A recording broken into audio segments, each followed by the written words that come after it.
Hello, Rough Cut Magic review once again. This is Jason Morales, but instead of reviewing a Magic product, I'm going to give you a quick rundown of my new guitar.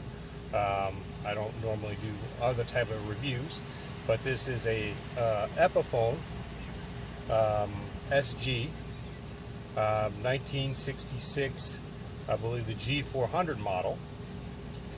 Okay, you have the beautiful inlays here. If you look at the top, you also have that nice insignia as well. Gibson, Epiphone style tuners. This was, inspected by Inspector 11. I actually got this from Musician's Friend.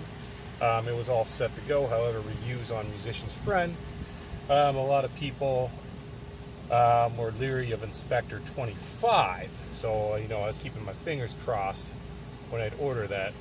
Now, this has I believe these are Amico pickups, your bridge and your other pickup here. Much improvement to my guitar that I was playing on before, which was I think it was a Squire Bullet Strat with humbuckers in it, but doesn't even come close. Your kind of classic, your floating bridge style here, Gibson Epiphone brand, because Epiphone is kind of the spin-off brand of Gibson.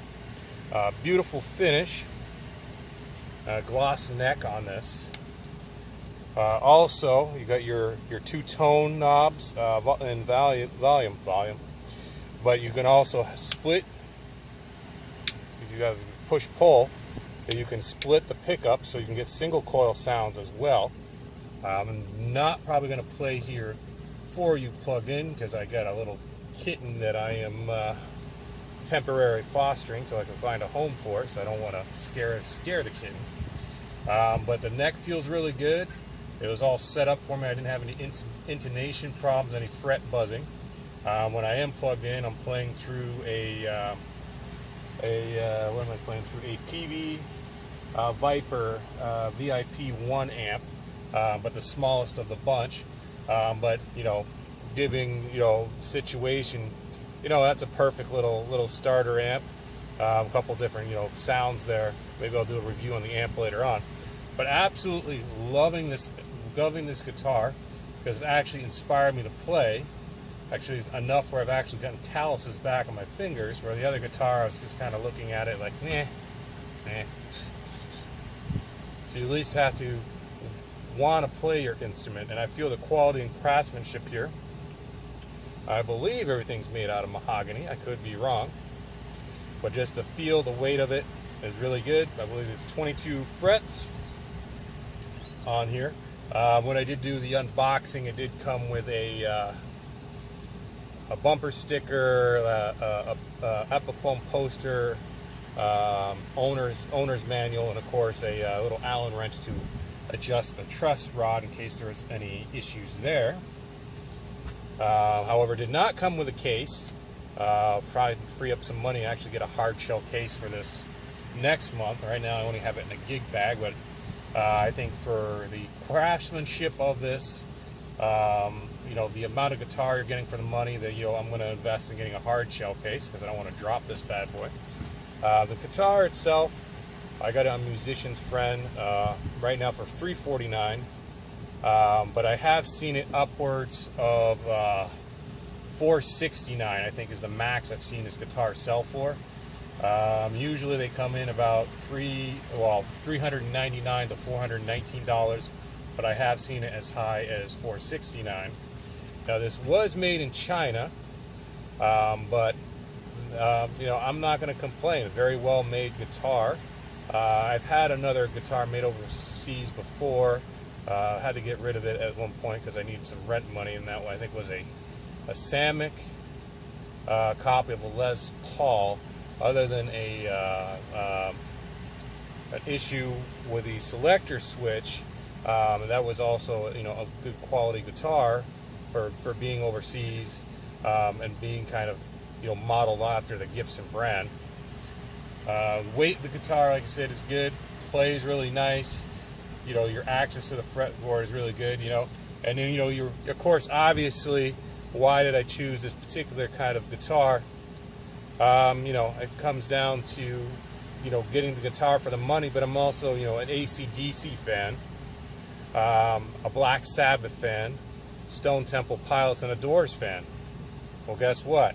They all play an SG, and it's really, you know, gives me that, you know, inspiration of having some of the artists that I enjoy, you know, to play, you know, like, you know, Tony Iommi, and, you know, you know, you get into that, you know, Angus Young, you know, you get all that, you know, and you just get that feeling, you know, you just kind of feel, you feel like the rock legacy when you're playing it. I'm not really gonna, like I said, jam out here because I'm getting back into it. Right now, my, you know, playing is really kind of limited to, you know, playing open chords, you know, power chords, bar chords, if you will, you know. But, you know, that's kind of where I'm at. But just having that type of, you know, thing where you're, you know, you just feel it, you know. You just when you feel it, especially when you're plugged in. You know, I'm not plugged in right now, but you just feel that when you hit those power chords. You got that distortion on, you got that meat of these humbuckers, you know, whizzing, and you just really get that really good sustain. But yeah, I would highly suggest this. You know, it's a good guitar for the money. I mean, if I had, you know, gone the other route, if I had gone, you know, a Squire route, then I probably would have got a classic vibe. But the other thing is, you can get a lot of these Les Paul sounds out of this too. Just, you know, the thickness of the wood isn't quite the same, but you have this very similar type of pickups, material. The neck is, you know, the same, except you're able to get these high notes a little bit easier here because of the double cutaway. The only thing that throws people off, though, is because the way that you have that double cutaway, it makes the neck seem longer, but it's actually the same scale as the Les Paul. Also, on top of that, you have to be leery of the way you have your strap and what have you. At times when you sit down, sometimes the way that the guitar is weighted, it's not always perfectly balanced, so it has a tendency to go kabunk, and a lot of people end up, you know, breaking their SG headstock because they're not aware of that. Just thought I'd throw that there because this is my second SG.